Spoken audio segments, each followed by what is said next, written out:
Digdog BL350 mini backhoe loader is red in color, with beautiful appearance and compact structure.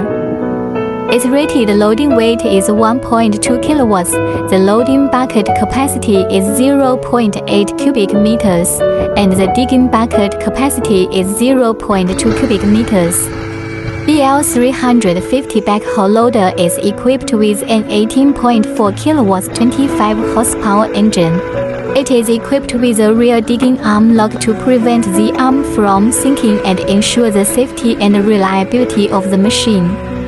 The mini backhoe loader adopts the excavator multi-way valve system, making its performance more stable and reliable. Its rear digging arm can be equipped with a telescopic arm boom. The advantage of telescopic boom is that telescopic work does not affect the digging force of the entire machine.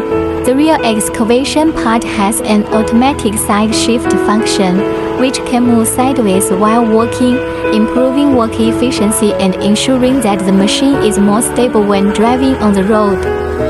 Follow us to learn more about backhoe loaders and construction machinery.